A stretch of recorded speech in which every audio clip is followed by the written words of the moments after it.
When I was a kid, I used to do so much reading. I used to read like all the time. I had even this like little mini library in my bedroom of books that I got from different places. I don't even remember. But then I went into what I called my reading or my silent period. I didn't read, I didn't really write for joy or anything due to a number of different things, including how draining school was. I finally came back into all of it in college.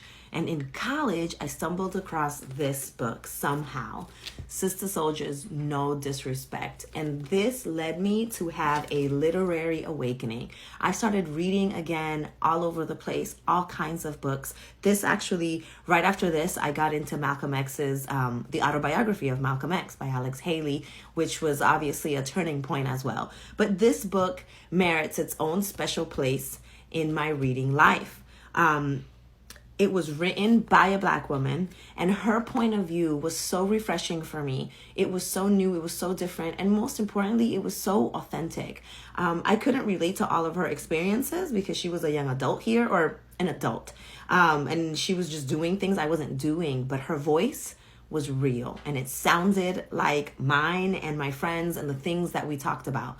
And so I'm sharing this because if it weren't for a Black woman who was writing, an author of color who was writing, and who was writing about us and for us, I would not have had the awakening that I had, and I would not have started reading, which then led to writing again. And this is why we fight for these types of books in classrooms, so that it isn't by the randomness of life that a kid picks it up in a library somewhere or at a book fair somewhere, but that it has been intentionally put in their path by a teacher who cares about them. Because if they find a book like this in school, not only might they also have an awakening as a reader and a writer, but they'll feel invested and welcomed, like they belong at their school.